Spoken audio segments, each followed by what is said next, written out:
ಶ್ರೀ ಗಣಪತಿ ಶಾರದಾ ಗುರುಭ್ಯೋ ನಮಃ. ಶ್ರೋತೃಗಳಿಗೆ ಜ್ಞಾನೇಶ್ವರಿ ವ್ಯಾಖ್ಯಾನ ಸಹಿತ ಭಗವದ್ಗೀತೆಯಲ್ಲಿ ಅರ್ಜುನ ವಿಷಾದ ಯೋಗವೆಂಬ ಪ್ರಥಮೋಧ್ಯಾಯಕ್ಕೆ ಸ್ವಾಗತ. ಈ ಅಧ್ಯಾಯದ ಎಲ್ಲ ಶ್ಲೋಕಗಳು. ಅತಃ ಪ್ರಥಮೋಧ್ಯಾಯಃ ಅರ್ಜುನ ವಿಷಾದ ಯೋಗಃ.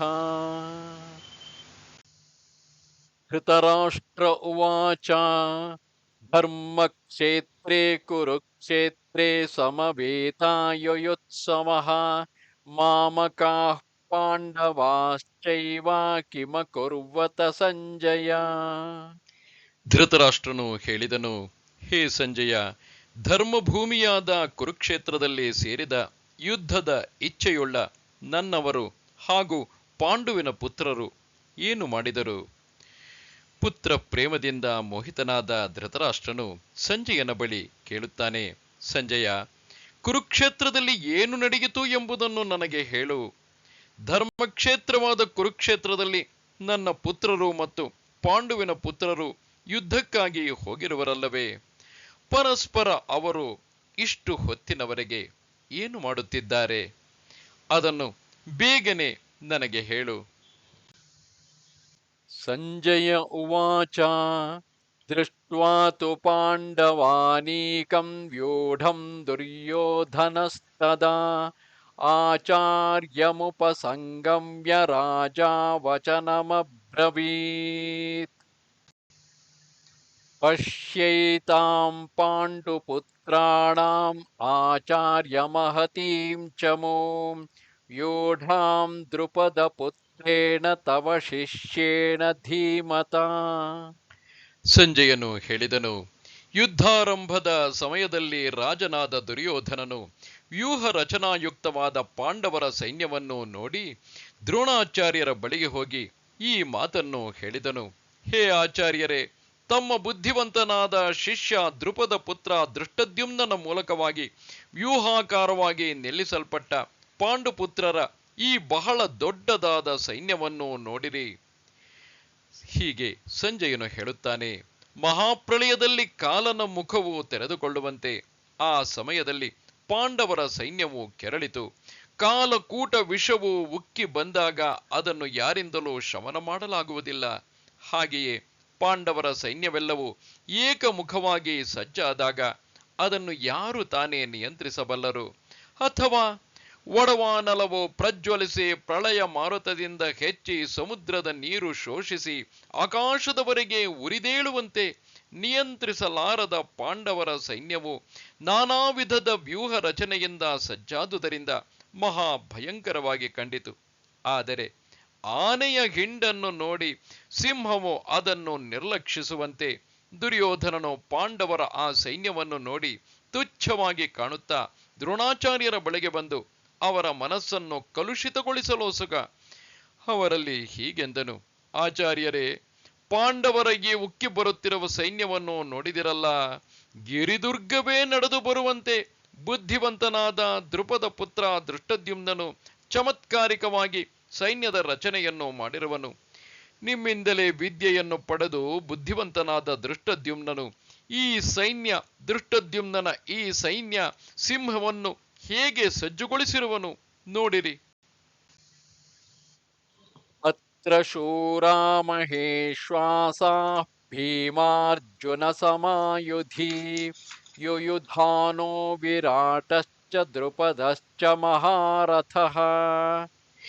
ಈ ಸೈನ್ಯದಲ್ಲಿ ದೊಡ್ಡ ದೊಡ್ಡ ಧನಸ್ಸುಳ್ಳ ಹಾಗೂ ಯುದ್ಧದಲ್ಲಿ ಭೀಮಾರ್ಜುನರಿಗೆ ಸಮಾನರಾದ ಶೂರ ವೀರ ಸಾತ್ಯಕಿಯೂ ವಿರಾಟನು ಮಹಾರಥಿಯಾದ ದ್ರುಪದರಾಜನೂ, ಈ ರೀತಿಯಾಗಿ ಸೈನ್ಯದಲ್ಲಿ ಶಸ್ತ್ರಾಸ್ತ್ರಗಳಲ್ಲಿ ಪ್ರವೀಣರಾದ, ಕ್ಷಾತ್ರ ಧರ್ಮದಲ್ಲಿ ನಿಪುಣರಾದ ಇನ್ನೂ ಅನೇಕ ಮಹಾ ಯೋಧರು ಗೆದ್ದಾರೆ. ಅವರು ಬಲದಲ್ಲಿ, ಪರಾಕ್ರಮ, ಪ್ರೌಢಿಮೆಯಲ್ಲಿ ಭೀಮಸೇನ ಅರ್ಜುನರಿಗೆ ಸರಿಸಮಾನರಾಗಿದ್ದಾರೆ. ಅವರ ಹೆಸರುಗಳನ್ನು ಪ್ರಸಂಗವಶಾತ್ ಕುತೂಹಲಕ್ಕಾಗಿ ಹೇಳುವೆನು. ಇಲ್ಲಿ ಮಹಾಯೋಧನಾದ ಸಾತ್ಯಕಿಯು ಯುಯುಧಾನನು, ವಿರಾಟರಾಜನು, ಶ್ರೇಷ್ಠ ಮಹಾರಥಿಯಾದ ದ್ರುಪದನು ಇಲ್ಲಿಗೆ ಬಂದಿರುವರು. ದೃಷ್ಟಕೇತುಶ್ಚೇಕಿತಾನಃ ಕಾಶಿರಾಜಶ್ಚ ವೀರ್ಯವಾನ್ पुरुजित् कुन्तिभोजश्च शैब्यश्च नरपुङ्गवः युधामन्युश्च विक्रान्तः उत्तमौजाश्च वीर्यवान् सौभद्रो द्रौपदेयाश्च सर्व एव महारथाः ದೃಷ್ಟಕೇತು ಮತ್ತು ಚೇಕಿತಾನನು ಹಾಗೂ ಬಲಶಾಲಿಯಾದ ಕಾಶಿರಾಜನು, ಪುರುಜಿತ್ತು, ಕುಂತಿಭೋಜನು, ಮನುಷ್ಯರಲ್ಲಿ ಶ್ರೇಷ್ಠನಾದ ಶೈಬ್ಯನು, ಪರಾಕ್ರಮಿಯಾದ ಯುಧಾಮನ್ಯುವು, ಬಲಶಾಲಿಯಾದ ಉತ್ತಮೌಜನು, ಸುಭದ್ರ ಪುತ್ರನಾದ ಅಭಿಮನ್ಯುವು ಹಾಗೂ ದ್ರೌಪದಿಯ 5 ಪುತ್ರರು ಇವರೆಲ್ಲರೂ ಮಹಾರಥಿಗಳಾಗಿದ್ದಾರೆ. ಚೇಕಿತಾನ, ದೃಷ್ಟಕೇತು, ಮಹಾಪರಾಕ್ರಮಿ ಕಾಶಿರಾಜ, ನೃಪಶ್ರೇಷ್ಠ ಉತ್ತಮೌಜ ಹಾಗೂ ಶೈಬ್ಯ ಇವರನ್ನು ನೋಡಿರಿ. ಈ ಕುಂತಿಭೋಜನನ್ನು ನೋಡಿರಿ. ಹಾಗೆಯೇ ಯುಧಾಮನ್ಯುವು ಇಲ್ಲಿಗೆ ಬಂದಿರುವನು. ಪುರುಜಿತ್ತು ಮೊದಲಾದ ಸಮಸ್ತ ರಾಜರು ಬಂದಿರುವುದನ್ನು ನೋಡಿರಿ. ದುರ್ಯೋಧನನು ಹೇಳುತ್ತಾನೆ, ದ್ರೋಣಾಚಾರ್ಯರೇ, ಸುಭದ್ರೆಯ ಅಂತಃಕರಣಕ್ಕೆ ಆನಂದವನ್ನು ಕೊಡುವಂತಹ ಆಕೆಯ ಮಗ ಪ್ರತಿ ಅರ್ಜುನನಂತಿರುವ ಅಭಿಮನ್ಯುವನ್ನು ನೋಡಿರಿ. ಹಾಗೆಯೇ ಇನ್ನೂ ದ್ರೌಪದಿಯ 5 ಮಕ್ಕಳು ಮತ್ತು ಎಣಿಸಲಾರದಷ್ಟು ಅಸಂಖ್ಯ ಮಹಾರಥಿಗಳು ಇಲ್ಲಿ ಬಂದು ಸೇರಿರುವರು. अस्माकन्तु विशिष्टाये तान्निबोध द्विजोत्तमा नायका मम सैन्यस्य संज्ञार्थं तान् ब्रवीमि ते भवान् भीष्मश्च कर्णश्च कृपश्च समितिञ्जयः अश्वत्थामा विकर्णश्च सौमदत्तस्तथैव च ಹೇ ಬ್ರಾಹ್ಮಣ ಶ್ರೇಷ್ಠರೇ, ನಮ್ಮ ಪಕ್ಷದಲ್ಲಿಯೂ ಕೂಡ ಯಾವ ಪ್ರಧಾನರಾದ ಯೋಧರಿದ್ದಾರೆಯೋ ಅವರನ್ನು ನೀವು ತಿಳಿದುಕೊಳ್ಳಿರಿ. ನಿಮ್ಮ ತಿಳುವಳಿಕೆಗಾಗಿ ನನ್ನ ಸೈನ್ಯದಲ್ಲಿ ಯಾರು ಯಾರು ಸೇನಾಧಿಪತಿಗಳಿದ್ದಾರೋ ಅವರನ್ನು ತಿಳಿಸುತ್ತೇನೆ.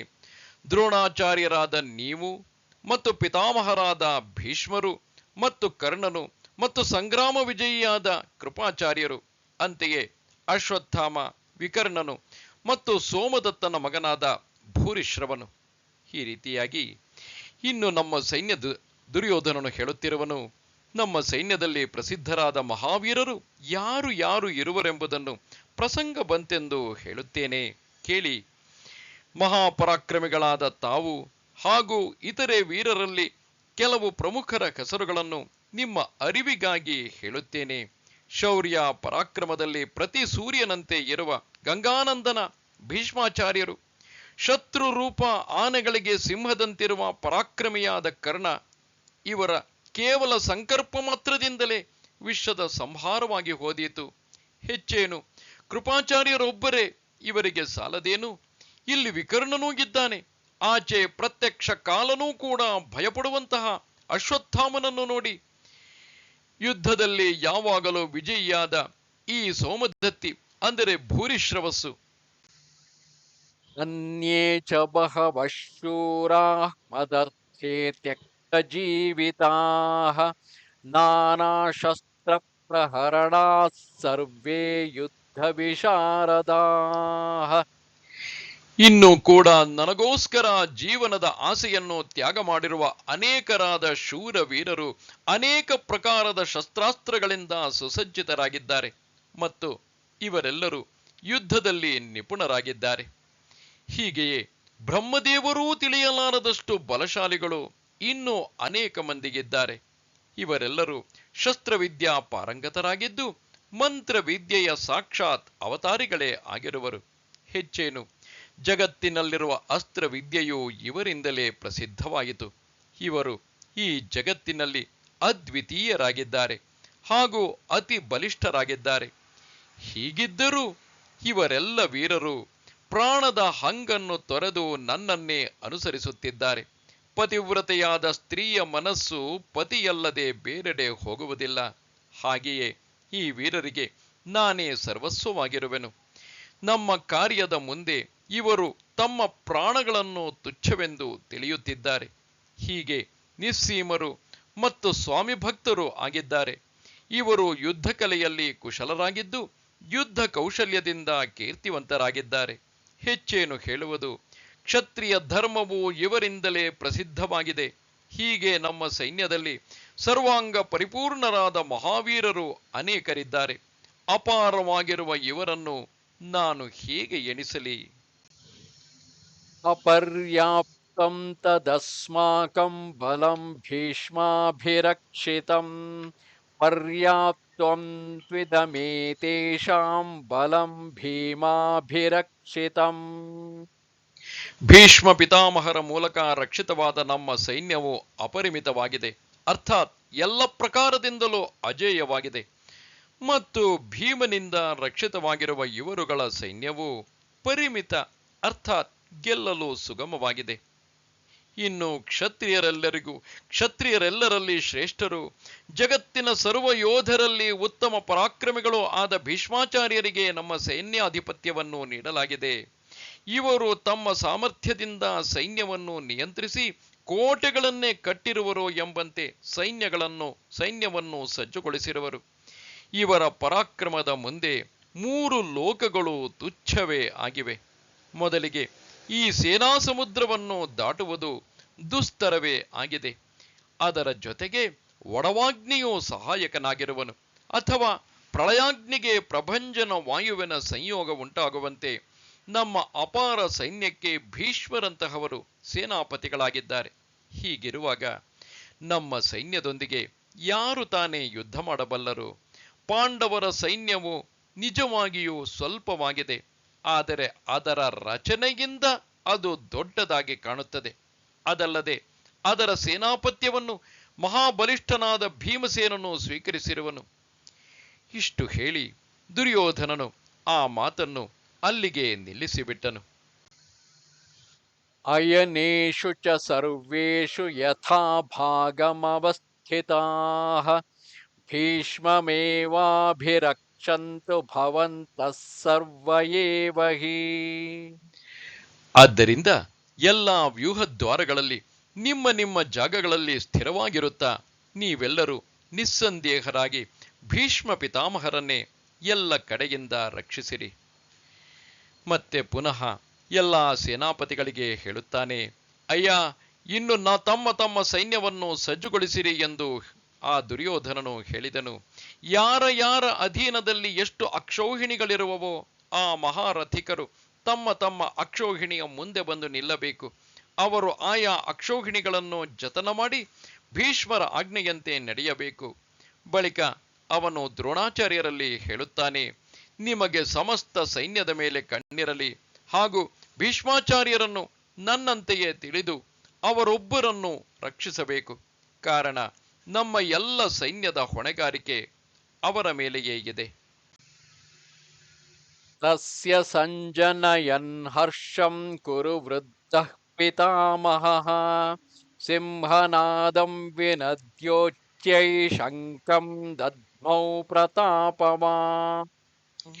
ಕೌರವರಲ್ಲಿ ವೃದ್ಧರಾದ ಬಹಳ ಪ್ರತಾಪಿಯಾದ ಪಿತಾಮಹ ಭೀಷ್ಮರು ಆ ದುರ್ಯೋಧನನ ಹೃದಯದಲ್ಲಿ ಹರ್ಷವನ್ನು ಉಂಟುಮಾಡುತ್ತಾ ಉಚ್ಚ ಸ್ವರದಲ್ಲಿ ಸಿಂಹದ ಗರ್ಜನೆಗೆ ಸಮಾನವಾಗಿ ಗರ್ಜಿಸಿ ಶಂಖವನ್ನು ಊದಿದರು. ರಾಜನಾದ ದುರ್ಯೋಧನನ ಮಾತನ್ನು ಕೇಳಿ ಸಂತೋಷಗೊಂಡ ಭೀಷ್ಮಾಚಾರ್ಯರು ಸಿಂಹನಾದವನ್ನು ಮಾಡಿದರು. ಆ ಸಿಂಹನಾದವು 2 ಸೈನ್ಯಗಳಲ್ಲಿ ತುಂಬಿ ಹೋಗಿ ಅದರ ಪ್ರತಿಧ್ವನಿಯು ಆಕಾಶದಲ್ಲಿಯೂ ಹಿಡಿಸಲಾರದಷ್ಟಾಗಿತು. ಅದು ಪ್ರತಿಧ್ವನಿಸುವಂತೆಯೇ ವೀರವೃತ್ತಿಯ ಬಲದಿಂದ ಭೀಷ್ಮರು ತಮ್ಮ ದಿವ್ಯವಾದ ಶಂಖವನ್ನು ಊದಿದರು. ಆ 2 ನಾದಗಳು, ಅಂದರೆ ಭೀಷ್ಮರ ಸಿಂಹನಾದವು ಶಂಖನಾದವು, 2 ನಾದಗಳು ಒಟ್ಟಿಗೆ ಸೇರಿ 3 ಲೋಕಗಳೇ ಕಿವುಡಾದವು. ಆಗ ಆಕಾಶವೇ ಕಳಚಿ ಬೀಳುವಂತಾಯಿತು. ಆ ಸಮಯದಲ್ಲಿ ಆಕಾಶವು ಗರ್ಜಿಸತೊಡಗಿತು, ಸಾಗರಗಳು ಉಕ್ಕೇರಿದವು, ಸ್ಥಾವರ ಜಂಗಮಾತ್ಮಕವಾದ ಜಗತ್ತು ಭಯಗೊಂಡು ಗಡಗಡನೆ ನಡುಗತೊಡಗಿತು. ಆ ಮಹಾನಾದದ ಘೋಷದಿಂದ ಪರ್ವತಗಳ ಕಂದಕಗಳು ಪ್ರತಿಧ್ವನಿಸಿದವು. ಅಷ್ಟರಲ್ಲಿ 2 ಸೈನ್ಯದ ರಣವಾದ್ಯಗಳು ಮೊಳಗಿದವು. ತತಃ ಶಂಖಾಶ್ಚ ಭೇರ್ಯಶ್ಚ ಪಣವಾನಕ ಗೋಮುಖಾಃ ಸಹಸೈವಾಭ್ಯಹನ್ಯಂತ ಸಶಬ್ದಸ್ತು ಮುಲೋಭವತ್. ಇದಾದ ನಂತರ ಶಂಖಗಳು, ನಗಾರಿಗಳು, ಹಾಗೂ ಡೋಲು, ಮೃದಂಗ, ಕಹಳೆ ಮುಂತಾದ ವಾದ್ಯಗಳು ಒಟ್ಟಿಗೆ ಮೊಳಗೆದವು. ಅವುಗಳ ಆ ಶಬ್ದವು ಬಹಳ ಭಯಂಕರವಾಯಿತು. ನಾನಾ ಪ್ರಕಾರದ ರಣವಾದ್ಯಗಳ ಕರ್ಕಶವಾದ ಭಯಂಕರವಾದ ಧ್ವನಿಯು ಭಾರೀ ಧೈರ್ಯವುಳ್ಳವರಿಗೂ ಕೂಡ ಮಹಾಪ್ರಳಯದಂತೆ ಅನಿಸಿತು. ಡೋಲು, ನಗಾರಿ, ಮೃದಂಗ, ಶಂಖ, ಕೊಂಬು, ಕಹಳೆ ಮುಂತಾದ ರಣವಾದ್ಯಗಳ ನಿನಾದ ಮತ್ತು ವೀರರ ಘರ್ಜನೆಗಳಿಂದ ರಣ ಕೋಲಾಹಲವೇ ಎದ್ದಿತು. ಕೆಲವರು ಆವೇಶದಿಂದ ಭುಜದಂಡಗಳನ್ನು ತಟ್ಟಿಕೊಂಡರು. ಕೆಲವರು ಕೆರಳಿ ಗಟ್ಟಿಯಾಗಿ ಪರಸ್ಪರ ಹೆಸರೆತ್ತಿ ಕೂಗತೊಡಗಿದರು. ಗಜ ಸೈನ್ಯವು ಚೆಲ್ಲಾಪಿಲ್ಲಿಯಾಗಿ ನಿಯಂತ್ರಣ ತಪ್ಪಿತು. ಇಂತಹ ಸ್ಥಿತಿಯಲ್ಲಿ ಅಂಜುಪುರುಕರ ಮಾತಾದರೂ ಏನು? ಹೇಡಿಗಳಂತೂ ತರೆಗೆಲೆಯಂತೆ ತೂರಿ ಹೋದರು. ಸ್ವತಃ ಯಮನೂ ಕೂಡ ಬೆಚ್ಚಿ ಬಿದ್ದು ಮುಖ ತಿರುವಿದನು. ಇಷ್ಟು ಜನರು ನಿಂತಲ್ಲೇ ಪ್ರಾಣ ಕಳೆದುಕೊಂಡರು. ಕೆಲವರು ತೆರೆದ ಬಾಯಿ ಮುಚ್ಚಲೇ ಇಲ್ಲ. ನಾನೆಂದು ಹೇಳಿಕೊಳ್ಳುವ ಪ್ರಸಿದ್ಧ ವೀರರೂ ಕೂಡ ನಡುಗತೊಡಗಿದರು. ಇಂತಹ ಭಯಂಕರ ರಣವಾದ್ಯಗಳ ಧ್ವನಿಯನ್ನು ಕೇಳಿದ ಬ್ರಹ್ಮದೇವರು ವ್ಯಾಕುಲರಾದರು. ಇಂದ್ರಾದಿ ದೇವತೆಗಳು ಇದೇನು ಪ್ರಳಯವೇ ಕಾಲವೇ ಸಂಭವಿಸಿದೆ ಎಂದು ಹೇಳತೊಡಗಿದ್ದರು. ತಶ್ವೇತೈರ್ಹಯೈರ್ಯುಕ್ತೆ ಮಹತೆ ಸ್ಯಂದನೆ ಸ್ಥಿತೌ ಮಾಧವಃ ಪಾಂಡವಶ್ಚೈವ ದಿವ್ಯೌ ಶಂಖೌ ಪ್ರದದ್ಮತುಃ ಪಾಂಚಜನ್ಯಂ ಹೃಷೀಕೇಶಃ ದೇವದತ್ತಂ ಧನಂಜಯಃ ಪೌಂಡ್ರಂ ದದ್ಮೌ ಮಹಾಶಂಖಂ ಭೀಮಕರ್ಮಾವೃಕೋದರಃ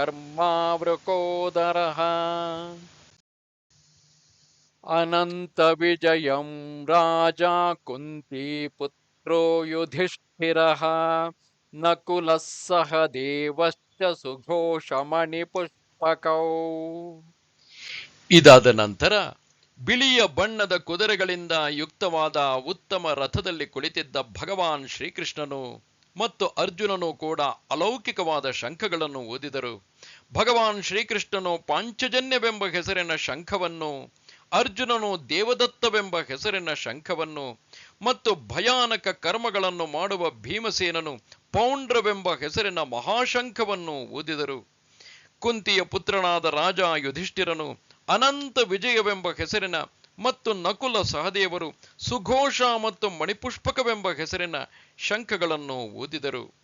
ಈ ಪ್ರಕಾರವಾಗಿ ಸ್ವರ್ಗಲೋಕದಲ್ಲಿ ಗೊಂದಲದ ಆತಂಕ ಉಂಟಾದಾಗ ಇತ್ತ ಪಾಂಡವರ ಸೈನ್ಯದಲ್ಲಿ ಏನು ನಡೆಯಿತು? ವಿಜಯದ ತವರಾಗಿದ್ದ ತೇಜಸ್ಸಿನ ಭಂಡಾರವೇ ಆಗಿದ್ದ ಆ ಅರ್ಜುನನ ರಥಕ್ಕೆ ಗರುಡನಂತೆ ವೇಗವುಳ್ಳ 4 ಕುದುರೆಗಳನ್ನು ಹೂಡಿದ್ದರು. ರೆಕ್ಕೆಗಳಿರುವ ಮೇರು ಪರ್ವತದಂತಿರುವ ಆ ಶ್ರೇಷ್ಠ ರಥದ ತೇಜಸ್ಸಿನಿಂದ 10 ದಿಕ್ಕುಗಳು ತುಂಬಿ ಹೋದವು.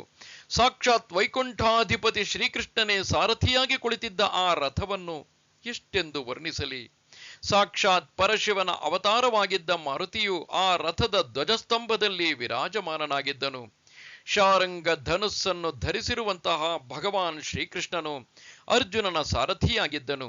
ಆ ಪ್ರಭುವಿಗೆ ಭಕ್ತರ ಮೇಲೆ ವಿಲಕ್ಷಣವಾದ ಪ್ರೀತಿ ಇರುವುದರಿಂದಲೇ ಅರ್ಜುನನ ಸಾರಥ್ಯವನ್ನು ಮಾಡುತ್ತಿರುವನಲ್ಲ. ಇದೆಂಥ ಆಶ್ಚರ್ಯ! ಅವನು ತನ್ನ ಸೇವಕನನ್ನು ಬೆನ್ನಿಗೆ ಹಾಕಿಕೊಂಡು ಸ್ವತಃ ಮುಂದೆ ನಿಂತು ತನ್ನ ಪಾಂಚಜನ್ಯವೆಂಬ ಶಂಖವನ್ನು ಲೀಲಾಜಾಲವಾಗಿ ಊದಿದನು. ಸೂರ್ಯೋದಯವಾಗುತ್ತಲೇ ನಕ್ಷತ್ರಗಳು ಅಡಗಿಕೊಳ್ಳುವಂತೆ ಆ ಶಂಖನಾದದಿಂದ ಕೌರವರ ಸೈನ್ಯದಲ್ಲಿ ಮೊಳಗುತ್ತಿದ್ದ ರಣವಾದ್ಯಗಳ ಗದ್ದಲ ಎಲ್ಲಿ ಅಡಗಿ ಹೋದವೋ ತಿಳಿಯದು. ಹಾಗೆಯೇ ಅರ್ಜುನನು ತನ್ನ ದೇವದತ್ತ ಎಂಬ ಗಂಭೀರ ನಾದದಿಂದ ಕೂಡಿದ ಶಂಖವನ್ನು ಆವೇಶಪೂರ್ಣನಾಗಿ ಊದಿದನು.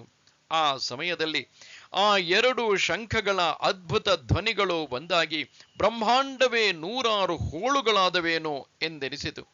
ಇಷ್ಟರಲ್ಲಿ ಭೀಮಸೇನನು ಆವೇಶಗೊಂಡು ಮಹಾಕಾಲನಂತೆ ಕೆರಳಿ ತನ್ನ ಪೌಂಡ್ರವೆಂಬ ಶಂಖವನ್ನು ಊದಿದನು. ಆ ಶಂಖದ ಭಯಂಕರ ಧ್ವನಿಯು ಪ್ರಳಯ ಕಾಲದ ಮೇಘ ಗರ್ಜನೆಯಂತೆ ಪಸರಿಸುತ್ತಿರುವಾಗ ಧರ್ಮರಾಜನು ಅನಂತ ವಿಜಯವೆಂಬ ತನ್ನ ಶಂಖವನ್ನು ಊದಿದನು. ನಕುಲನು ಸುಘೋಷವೆಂಬ ಶಂಖವನ್ನು, ಸಹದೇವನು ಮಣಿಪುಷ್ಪಕವೆಂಬ ಶಂಖವನ್ನು ಊದಿದರು. ಆ ಶಂಖನಾದದಿಂದ ಪ್ರತ್ಯಕ್ಷ ಯಮನೇ ಗಾಬರಿಗೊಂಡನು. ಕಾಶ್ಯಶ್ಚ ಪರಮೇಶ್ವಾಸಶ್ಚಿಕಂಡೀ ಚ ಮಹಾರಥಃ ದೃಷ್ಟ दृष्टद्युम्नो विराटश्च सात्यकिश्च पराजितः द्रुपदो द्रौपदेयाश्च सर्वशः पृथिवीपते सौभद्रश्च महाबाहुः शङ्खान् दद्मुः पृथक् पृथक् सघोषो धात्रराष्ट्राणां हृदयानि व्यदारयत् नभश्च पृथिवीं चैव तुमुलो व्यनुनादयन् ಶ್ರೇಷ್ಠವಾದ ಧನಸ್ಸುಳ್ಳ ಕಾಶಿರಾಜನು ಮತ್ತು ಮಹಾರಥಿಯಾದ ಶಿಖಂಡಿ ಹಾಗೂ ದೃಷ್ಟದ್ಯುಮ್ನ, ವಿರಾಟರಾಜನು ಮತ್ತು ಅಜೇಯನಾದ ಸಾತ್ಯಕಿಯು, ರಾಜನಾದ ದೃಪದನು, ದ್ರೌಪದಿಯ 5 ಪುತ್ರರು ಮತ್ತು ಮಹಾಬಾಹುವಾದ ಸುಭದ್ರಾ ಪುತ್ರ ಅಭಿಮನ್ಯುವು, ಇವರೆಲ್ಲರೂ, ಹೇ ರಾಜನೇ, ಎಲ್ಲ ಕಡೆಗಳಿಂದ ಬೇರೆ ಬೇರೆಯಾಗಿ ಶಂಖಗಳನ್ನು ಊದಿದರು ಮತ್ತು ಆ ಭಯಾನಕವಾದ ಶಬ್ದವು ಆಕಾಶ ಮತ್ತು ಪೃಥ್ವಿಯನ್ನು ಸಹ ಪ್ರತಿಧ್ವನಿಗೊಳಿಸುತ್ತಾ ದುರ್ಯೋಧನಾದಿಗಳ, ಅಂದರೆ ನಿಮ್ಮ ಪಕ್ಷದವರ ಹೃದಯಗಳನ್ನು ಭೇದಿಸಿತು. ದೃಪದರಾಜನು, ಮಹಾವೀರನಾದ ಕಾಶಿರಾಜನು, ದ್ರೌಪದಿಯ ಪುತ್ರರು ಮುಂತಾದ ಅನೇಕ ರಾಜರು ಅಲ್ಲಿ ನೆರೆದಿದ್ದರು. ಹಾಗೆಯೇ ಮಹಾಬಾಹುವಾದ ಅರ್ಜುನನ ಪುತ್ರ ಅಭಿಮನ್ಯು, ಅಪರಾಜಿತ ಸಾತ್ಯಕಿ, ನೃಪಶ್ರೇಷ್ಠನಾದ ದೃಷ್ಟದ್ಯುಮ್ನ, ಶಿಖಂಡಿ, ವಿರಾಟ ಮತ್ತು ಅಲ್ಲಿ ಸೇರಿದ್ದ ಇತರ ಸೇನಾನಾಯಕರು, ಅವರೆಲ್ಲರೂ ಕೂಡ ತಮ್ಮ ತಮ್ಮ ಬೇರೆ ಬೇರೆ ಶಂಖಗಳನ್ನು ಒಂದೇ ಸಮನೆ ಊದಲು ತೊಡಗಿದರು.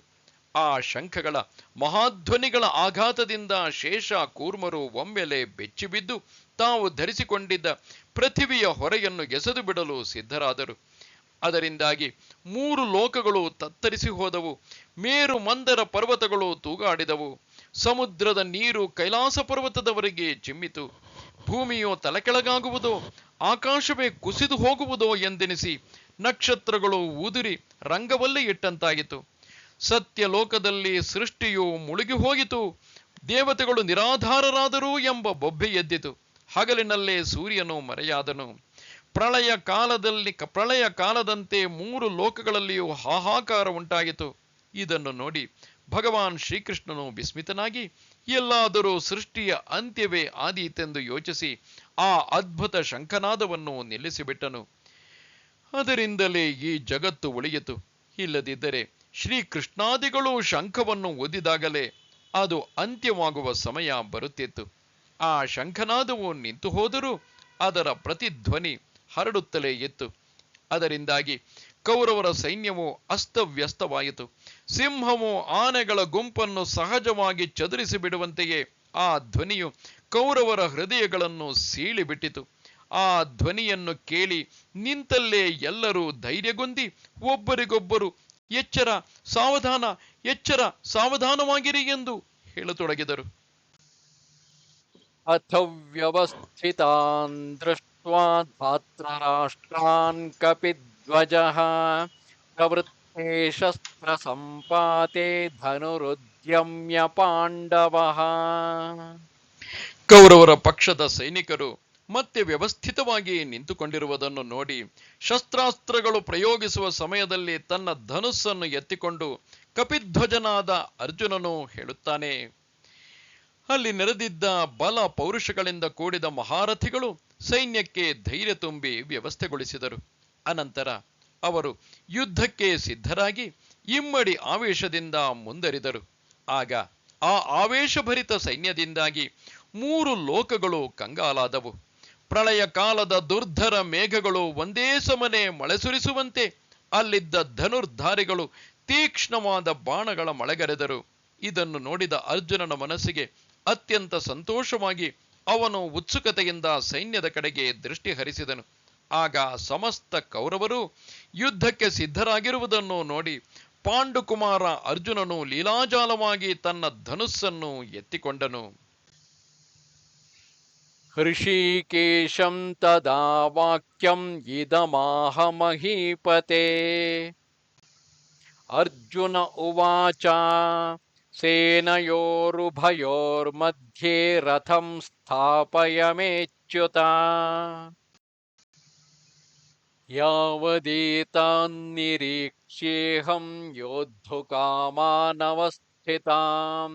कैर्मया सह योद्धव्यम् अस्मिन् रणसमुद्यमे योत्स्यमानानवेक्ष्येऽहं ययेतेऽत्र समागताः धात्रराष्ट्रस्य दुर्बुद्धे युद्धे प्रियचिकीर्षवः.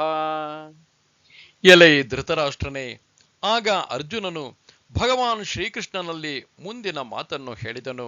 ಅರ್ಜುನನು ಹೇಳುತ್ತಿರುವನು, ಅಚ್ಯುತನೇ, ನನ್ನ ರಥವನ್ನು ಎರಡೂ ಸೈನ್ಯಗಳ ನಡುವೆ ತೆಗೆದುಕೊಂಡು ಹೋಗಿ ನಿಲ್ಲಿಸು. ಯುದ್ಧ ಕ್ಷೇತ್ರದಲ್ಲಿ ಸನ್ನದ್ಧರಾಗಿರುವ ಯುದ್ಧದ ಅಭಿಲಾಷೆಯುಳ್ಳ ಈ ಶತ್ರು ಪಕ್ಷದ ಯೋಧರನ್ನು ನಾನು ಚೆನ್ನಾಗಿ ನೋಡಿಕೊಳ್ಳುವೆನು. ನಾನು ಯಾರೊಂದಿಗೆ ಯುದ್ಧ ಮಾಡಬೇಕಾಗಿದೆ ಎಂಬುದನ್ನು ತಿಳಿದುಕೊಳ್ಳುವವರೆಗೆ ನನ್ನ ರಥವನ್ನು ನಿಲ್ಲಿಸಿಕೊಂಡಿರು. ದುಷ್ಟ ಬುದ್ಧಿಯುಳ್ಳ ದುರ್ಯೋಧನನಿಗೆ ಯುದ್ಧದಲ್ಲಿ ಹಿತವನ್ನು ಬಯಸುವ ಯಾವ ರಾಜರು ಇಲ್ಲಿಗೆ ಬಂದಿರುವರು, ಅದನ್ನು ನಾನು ಚೆನ್ನಾಗಿ ನೋಡಿಕೊಳ್ಳುವೆನು. ಹೀಗೆ ಅರ್ಜುನನು ಶ್ರೀಕೃಷ್ಣನನ್ನು ಕುರಿತು ಹೇಳುತ್ತಿರುವನು. ದೇವ, ರಥವನ್ನು ವೇಗವಾಗಿ ನಡೆಸಿ ಎರಡೂ ಸೈನ್ಯಗಳ ಮಧ್ಯಭಾಗದಲ್ಲಿ ಕೊಂಡು ಹೋಗಿ ನಿಲ್ಲಿಸು. ಅದರಿಂದ ಅಲ್ಲಿ ಯುದ್ಧ ಮಾಡಲಿಕ್ಕಾಗಿ ಬಂದಿರುವ ವೀರರನ್ನು ಕ್ಷಣ ಕಾಲ ಪರೀಕ್ಷಿಸಿ ನೋಡುವೆನು. ಏಕೆಂದರೆ ಇಲ್ಲಿ ಎಲ್ಲ ವೀರರು ನೆರೆದಿದ್ದರೂ ಯುದ್ಧದಲ್ಲಿ ಯಾರೊಂದಿಗೆ ನಾನು ಕಾದಾಡಬೇಕು ಎಂಬುದನ್ನು ನೋಡಬೇಕಾಗಿದೆ. ಇವರಲ್ಲಿ ಹೆಚ್ಚಿನವರು ಉತ್ಸಾಹದಿಂದ ದುಷ್ಟ ಬುದ್ಧಿಗಳಾದ ಕೌರವರು ತಮ್ಮಲ್ಲಿ ಪರಾಕ್ರಮವಿಲ್ಲದಿದ್ದರೂ ಯುದ್ಧದ ಇಚ್ಛೆಯನ್ನು ಇಟ್ಟುಕೊಂಡಿರುವರು. ಇವರಿಗೆ ಯುದ್ಧದ ಬಯಕೆಯೇನೋ ಇದೆ ನಿಜ, ಆದರೆ ಇವರಿಗೆ ರಣರಂಗದಲ್ಲಿ ಧೈರ್ಯವಿಲ್ಲ. ರಾಜನಿಗೆ ಇಷ್ಟು ಹೇಳಿ ಸಂಜಯನು ಮುಂದೆ ಹೇಳುತ್ತಾನೆ. ಸಂಜಯ ಉವಾಚ ಏವ ಮುಕ್ತೋ ಹೃಷೀಕೇಶಃ ಗುಡಾಕೇಶೇನ ಭಾರತ ಸೇನಯೋರುಭಯೋರ್ಮಧ್ಯೆ ಸ್ಥಾಪಯಿತ್ವಾ ರಥೋತ್ತಮಂ ಭೀಷ್ಮದ್ರೋಣ ಪ್ರಮುಖತಃ ಸರ್ವೇಷಾಂ ಚ ಮಹೀಕ್ಷಿತಾಂ ಉವಾಚ ಪಾರ್ಥ ಪಶ್ಯೈತಾಂ ಸಮವೇತಾನ್ ಕುರುನಿತಿ ತತ್ರಾಪಶ್ಯತ್ ಸ್ಥಿತಾನ್ ಪಾರ್ಥಃ ಪಿತॄನಥ ಪಿತಾಮಹಾನ್ ಆಚಾರ್ಯಾನ್ ಮಾತುಲಾನ್ ಭ್ರಾತॄನ್ ಪುತ್ರಾನ್ ಪೌತ್ರಾನ್ ಸಖೀಂಸ್ತಥಾ ಶ್ವಶುರಾನ್ ಸುಹೃದಶ್ಚೈವ ಸೇನಯೋರುಭಯೋರಪಿ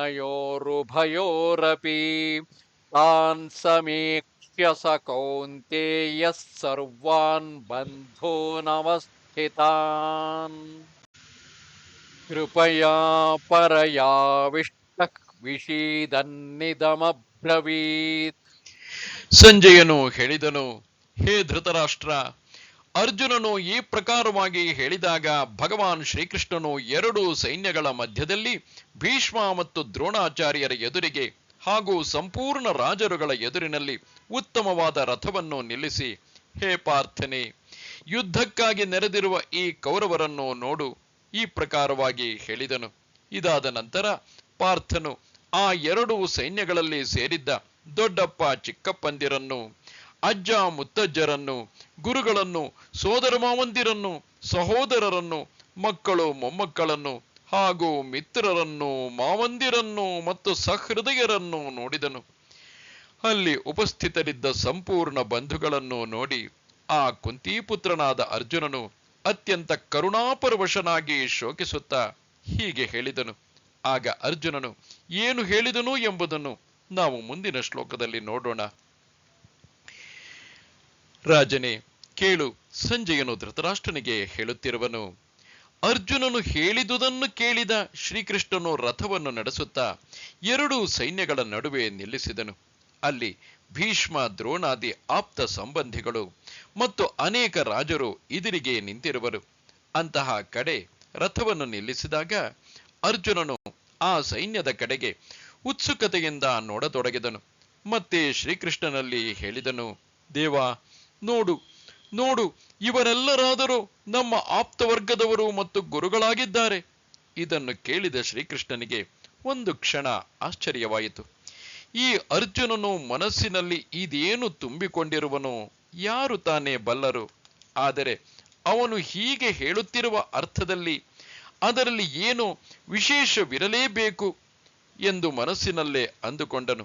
ಆದರೆ ಭಗವಂತನು ಇತರರ ಮನಸ್ಸಿನಲ್ಲಿ ಇರುವುದನ್ನು ಸಹಜವಾಗಿ ತಿಳಿಯುವವನಾದ್ದರಿಂದ ಅವನು ಮುಂದಿನ ಭವಿಷ್ಯವನ್ನು ಊಹಿಸಿ ಏನನ್ನೂ ಮಾತನಾಡದೆ ಸುಮ್ಮನಿದ್ದನು. ಆಗ ಅರ್ಜುನನು ತನ್ನ ತಂದೆಗೆ ಸಮಾನರಾದವರನ್ನು, ಅಜ್ಜ ಗುರುಗಳನ್ನು, ಬಂಧುಗಳನ್ನು, ಮಾವಂದಿರನ್ನು ನೋಡಿದನು. ತನ್ನ ಇಷ್ಟ ಮಿತ್ರರು ಮತ್ತು ಮಕ್ಕಳು ಇವರೆಲ್ಲರೂ ಅಲ್ಲಿ ಬಂದಿರುವವರನ್ನು ನೋಡಿದನು. ಹಾಗೆಯೇ ತನ್ನ ಆಪ್ತ ಸ್ನೇಹಿತರನ್ನು, ಹೆಣ್ಣು ಕೊಟ್ಟ ಮಾವಂದಿರನ್ನು, ಆಪ್ತರನ್ನು, ಮೊಮ್ಮಕ್ಕಳನ್ನು ಅಲ್ಲಿ ನೋಡಿದನು. ತನಗೆ ಉಪಕಾರ ಮಾಡಿದವರನ್ನು, ಆಪತ್ಕಾಲದಲ್ಲಿ ತನ್ನನ್ನು ರಕ್ಷಿಸಿದವರನ್ನು ಹಾಗೂ ಇತರ ಎಲ್ಲ ಸಣ್ಣವರು ದೊಡ್ಡವರನ್ನು ನೋಡಿದನು. ಇವರೆಲ್ಲರೂ ತಮ್ಮ ಗೋತ್ರದವರೇ ಆಗಿದ್ದು ಎರಡೂ ಸೈನ್ಯಗಳಲ್ಲಿ ಯುದ್ಧಕ್ಕೆ ಸಿದ್ಧರಾಗಿರುವುದನ್ನು ಅರ್ಜುನನು ಅಲ್ಲಿ ನೋಡಿದನು. ಆ ಸಮಯದಲ್ಲಿ ಅವನ ಮನಸ್ಸಿನಲ್ಲಿ ವ್ಯಾಕುಲ ಉಂಟಾಯಿತು. ಅವನ ಮನಸ್ಸಿನಲ್ಲಿ ಸಹಜವಾಗಿ ಕರುಣೆ ಉಂಟಾಯಿತು.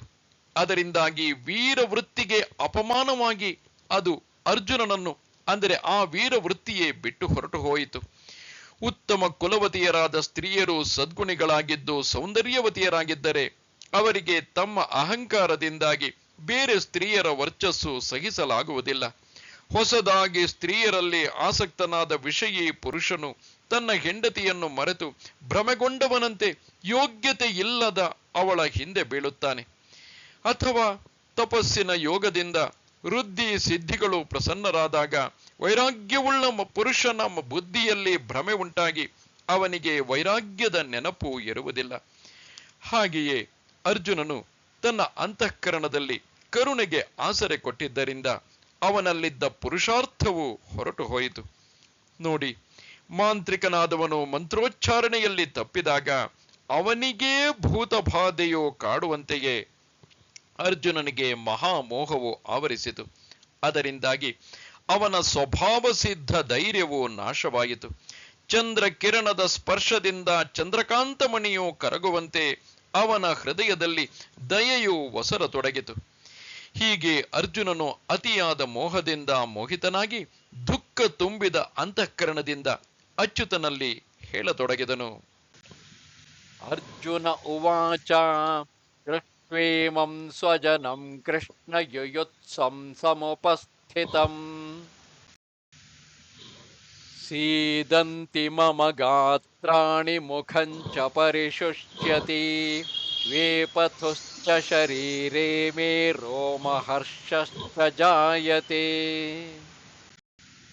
ಗಾಂಡೀವಂ ಸ್ರಂಸತೆ ಹಸ್ತಾತ್ ತ್ವಕ್ಯೈವ ಪರಿದಹ್ಯತೆ ನ ಚ ಶಕ್ನೋಮ್ಯವಸ್ಥಾತುಂ ಭ್ರಮತೀವ ಚ ಮೇ ಮನಃ. ಅರ್ಜುನನು ಹೇಳಿದನು, ಹೇ ಕೃಷ್ಣ, ಯುದ್ಧ ಕ್ಷೇತ್ರದಲ್ಲಿ ಸಿದ್ಧರಾಗಿ ನಿಂತಿರುವ ಯುದ್ಧಾಭಿಲಾಷಿಗಳಾದ ಈ ಸ್ವಜನ ಸಮುದಾಯವನ್ನು ನೋಡಿ ನನ್ನ ಅಂಗಾಂಗಗಳು ಶಿಥಿಲವಾಗಿ ಹೋಗುತ್ತಿವೆ, ಮುಖವು ಒಣಗಿ ಹೋಗುತ್ತಿದೆ, ಹಾಗೂ ನನ್ನ ಶರೀರದಲ್ಲಿ ಕಂಪನ ಮತ್ತು ರೋಮಾಂಚನವಾಗುತ್ತಿದೆ. ಕೈಯಿಂದ ಗಾಂಧೀವ ಧನುಸ್ಸು ಜಾರಿ ಬೀಳುತ್ತಿದೆ ಮತ್ತು ಚರ್ಮವು ಸಹ ಬಹಳವಾಗಿ ಉರಿಯುತ್ತಿದೆ, ಹಾಗೂ ನನ್ನ ಮನಸ್ಸು ಭ್ರಮಿಸಿದಂತೆ ತೋರುತ್ತಿದೆ. ಆದ್ದರಿಂದ ನಾನು ನಿಂತುಕೊಂಡಿರಲೂ ಸಹ ಸಮರ್ಥನಾಗಿಲ್ಲ. ಈ ರೀತಿಯಾಗಿ ಅರ್ಜುನನನ್ನು ಮೋಹವು ಕವಿದಿದೆ. ಅರ್ಜುನನು ಹೇಳುತ್ತಾನೆ, ದೇವ, ಅವಧರಿಸು. ನಾನು ಈ ಸೈನ್ಯ ಸಮುದಾಯವನ್ನು ನೋಡಿದರೆ ಇಲ್ಲಿ ಎಲ್ಲರೂ ನನ್ನ ಗೋತ್ರದವರೇ ಕಂಡುಬರುತ್ತಿರುವರಲ್ಲ. ಇವರೆಲ್ಲರೂ ಯುದ್ಧವನ್ನು ಮಾಡುವುದಕ್ಕಾಗಿ ಸಿದ್ಧರಾಗಿದ್ದಾರೆ ನಿಜ. ಆದರೆ ಇವರೊಡನೆ ಯುದ್ಧ ಮಾಡುವುದು ನಮಗೆ ಹೇಗೆ ಉಚಿತವಾದೀತು? ಇವರೊಡನೆ ಯುದ್ಧ ಮಾಡಬೇಕೆಂದು ಎಣಿಸಿದಾಗಲೇ ಏನೂ ತೋಚದಂತಾಗಿ ಮನಸ್ಸು ಮತ್ತು ಬುದ್ಧಿಗಳು ಕೂಡ ತಮ್ಮ ಜಾಗದಲ್ಲಿ ಸ್ಥಿರವಾಗಿ ಇರುವುದಿಲ್ಲ. ಇಲ್ಲಿ ನೋಡು, ನನ್ನ ಶರೀರದಲ್ಲಿ ನಡುಕ ಉಂಟಾಗಿದೆ, ಬಾಯಿ ಒಣಗುತ್ತಿದೆ, ಅವಯವಗಳು ಶಿಥಿಲವಾಗುತ್ತಿವೆ, ಶರೀರವೆಲ್ಲ ರೋಮಾಂಚನಗೊಂಡಿದೆ, ನನ್ನ ಮನಸ್ಸು ಅತಿಶಯ ಯಾತನೆಗೊಂಡಿದೆ, ಕೈಯಿಂದ ಗಾಂಧೀವವನ್ನು ಧರಿಸಲಾರದಷ್ಟು ಸಡಿಲವಾಗಿದೆ. ಅದರಿಂದ ಆ ಗಾಂಧೀವ ನನ್ನ ಕೈಯಿಂದ ಜಾರಿ ಬೀಳುತ್ತಿದೆ ಎಂಬುದು ತಿಳಿಯದೆ ಹೋಗಿದೆ. ಆಪ್ತ ವರ್ಗದ ಮೋಹದಿಂದ ನನ್ನ ಅಂತಃಕರಣವು ಅಷ್ಟೊಂದು ವ್ಯಾಪಿಸಿಬಿಟ್ಟಿದೆ. ವಜ್ರಕ್ಕಿಂತಲೂ ಕಠಿಣವಾದ ನನ್ನ ಅಂತಃಕರಣವು ಯಾವುದೇ ಪರಿಸ್ಥಿತಿಗೂ ಜಗ್ಗದೆ ಇರುವ ಅತಿ ನಿಷ್ಠುರವಾಗಿದೆ. ಆದರೆ ಈ ಬಂಧು ಸ್ನೇಹವು ಅದಕ್ಕಿಂತಲೂ ಮಿಗಿಲಾದುದು. ಇದೆಂತಹ ದೊಡ್ಡ ಆಶ್ಚರ್ಯ! ಯುದ್ಧದಲ್ಲಿ ಪರಶಿವನನ್ನು ಗೆದ್ದಿರುವವನನ್ನು, ನಿವಾತ ಕವಚರನ್ನು ನಿರ್ನಾಮ ಮಾಡಿರುವಂತಹ ಅರ್ಜುನನನ್ನು ಮೋಹವು ಒಂದು ಕ್ಷಣದಲ್ಲಿ ನುಂಗಿಬಿಟ್ಟಿತಲ್ಲ. ಭ್ರಮರವು ಯಾವುದೇ ಒಣಗಿದ ಗಡುಸಾದ ಕಟ್ಟಿಗೆಯನ್ನು ಸಹಜವಾಗಿ ಕೊರೆಯಬಲ್ಲದು. ಆದರೆ ಕಮಲವು ಮುಚ್ಚಿದಾಗ ಆ ಕೋಮಲ ಮೊಗ್ಗಿನಲ್ಲಿ ಭ್ರಮರ ಸಿಕ್ಕಿ ಹಾಕಿಕೊಳ್ಳುತ್ತದೆ.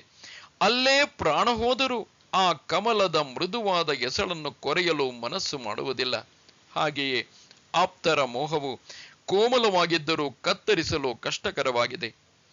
ಸಂಜಯನು ಹೇಳುತ್ತಾನೆ, ಮಹಾರಾಜ ಧೃತರಾಷ್ಟ್ರನೇ, ಈ ಮೋಹವೆಂದರೆ ಪರಮೇಶ್ವರನ ಮಾಯೆಯೇ ಆಗಿದೆ. ಇದು ಬ್ರಹ್ಮದೇವರಿಗೂ ಬಿಟ್ಟಿದ್ದಲ್ಲ. ಆ ಮಾಯೆಯೇ ಅರ್ಜುನನನ್ನು ಮರೆಸಿತು. ರಾಜನೇ ಕೇಳು. ಮತ್ತೆ ತನ್ನ ಸಮಸ್ತ ಆಪ್ತವರ್ಗದವರನ್ನೂ ನೋಡಿದ ಅರ್ಜುನನು ಯುದ್ಧದ ಅಭಿಮಾನವನ್ನು, ಯುದ್ಧ ಕುರಿತಾದಂತಹ ಈರ್ಷೆಯನ್ನು ಮರೆತು ಹೋದನು. ಅವನ ಚಿತ್ತದಲ್ಲಿ ದಯೆಯು ಹೇಗೆ ಉಂಟಾಯಿತು ಎಂಬುದೇ ತಿಳಿಯದು. ಬಳಿಕ ಅವನು ಶ್ರೀಕೃಷ್ಣನಲ್ಲಿ ಹೇಳುತ್ತಾನೆ, ದೇವ, ಇಲ್ಲಿ ಇರಲೇಬಾರದು ಎಂದು ನನಗೆ ಅನಿಸುತ್ತಿದೆ. ಇವರೆಲ್ಲರನ್ನು ಕೊಲ್ಲುವ ವಿಷಯ ಮನಸ್ಸಿಗೆ ಬಂದಾಗ ನನ್ನ ಮನಸ್ಸು ಅತೀವ ವ್ಯಾಕುಲವಾಗಿ ಬಾಯಿಂದ ಮಾತೇ ಹೊರಡದಾಗಿದೆ. ನಿಮಿತ್ತಾನಿ ಚ ಪಶ್ಯಾಮಿ ವಿಪರೀತಾನಿ ಕೇಶವ, ನ ಚ ಶ್ರೇಯೋನು ಪಶ್ಯಾಮಿ ಸತ್ವಾ ಸ್ವಜನಮಾಹವೇ. ಹೇ ಕೇಶವ, ನಾನು ಲಕ್ಷಣಗಳನ್ನೂ ಸಹ ವಿಪರೀತವಾಗಿಯೇ ನೋಡುತ್ತಿದ್ದೇನೆ.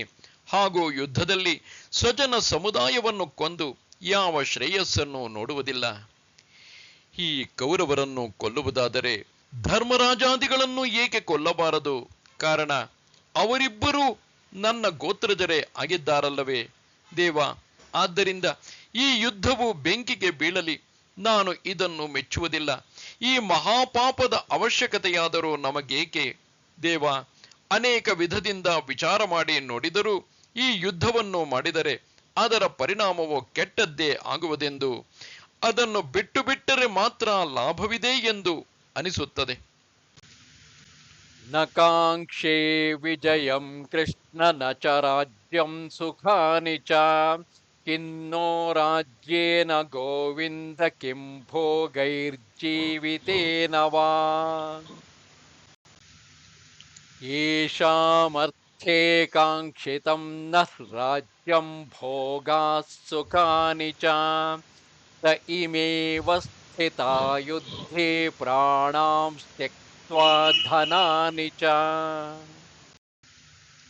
ಆಚಾರ್ಯಾಃ ಪಿತರಃ ಪುತ್ರಾ ತಥೈವ ಚ ಪಿತಾಮಹಃ, ಮಾತುಲಾ ಶ್ವಶುರಾ ಪೌತ್ರಾ ಶಾಲಾ ಸಂಬಂಧಿನಸ್ತಥಾ.